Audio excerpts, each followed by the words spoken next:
Hey, what's going on, everyone? Today's live, or tonight's live, what I'm going to be talking about is vitamin D, and specifically vitamin D deficiency in kids with developmental delays, which include autism, but developmental delays can also be just any neurodevelopmental disorder.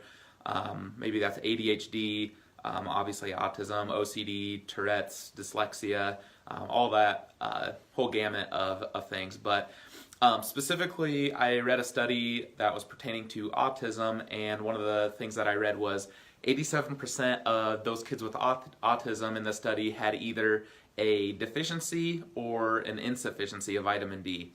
So 57% of them had a true deficiency, which is worse, and then about 30% of them had an insufficiency. So I think the actual numbers was I think you're supposed to be at 30 nanograms per milliliter of blood with vitamin D, and I think below 20 is an actual deficiency, or if it's just below 30, that's an insufficiency. But regardless, they found that a heavy majority, 87% of the kids with autism had a true deficiency or an insufficiency of vitamin D. So it was a pretty large correlation, but a lot of people just think and hear something like a vitamin and don't think of it as very important, but it's actually like a neuroactive steroid. It's going to help develop neurons. It's going to help prune the brain of neurons, which is really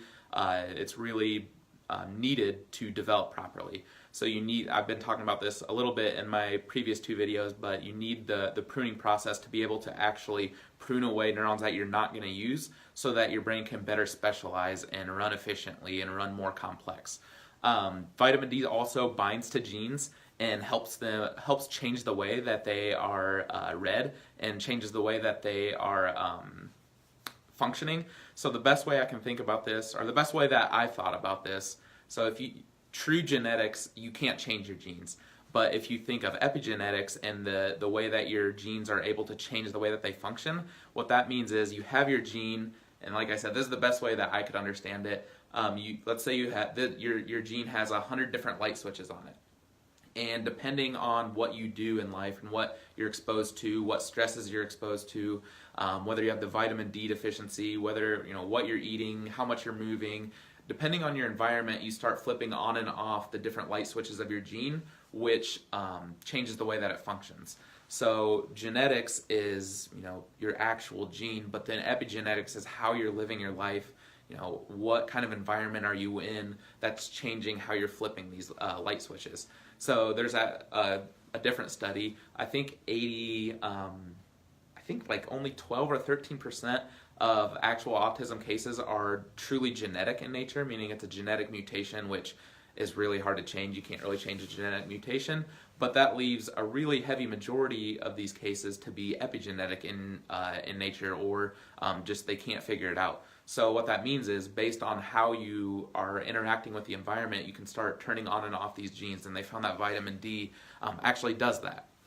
And then another thing it does is it's anti-inflammatory in nature.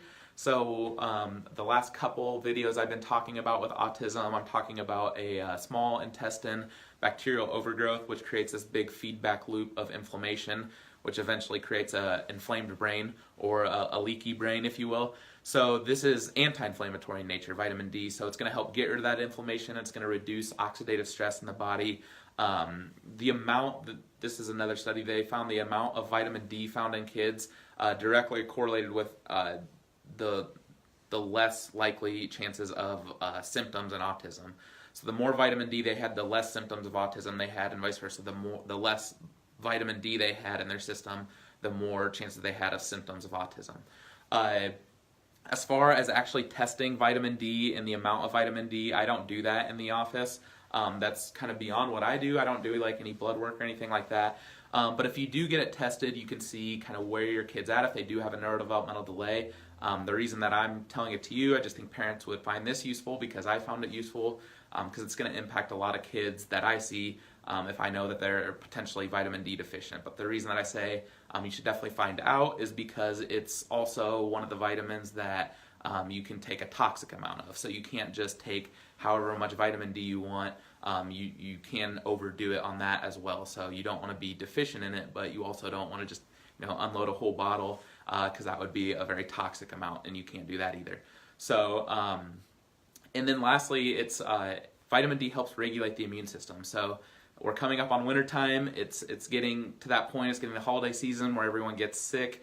I always grew up hearing about how vitamin C, eat a bunch of vitamin C, drink a bunch of vitamin C, but actually vitamin D is really good at regulating the immune system. So making sure that you're keeping up and supplementing, especially during the wintertime, some vitamin D, because we're not out in the sun.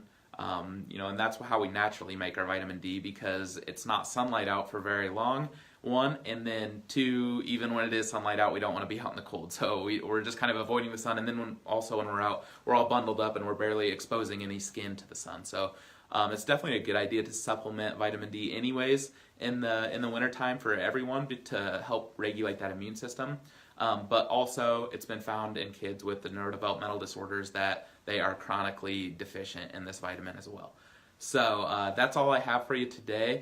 Once again, if you guys have any topics that you'd like me to cover, I would love to hear them. I will do my best to answer those questions, and if not, I always like to learn something new, so I'm probably going to go research it if I don't know anything about it. So just let me know if you guys ever have a topic that you want me to cover, but other than that, that's all I have for you guys today, and I will hopefully see you tomorrow evening on my Facebook Live. So see you guys.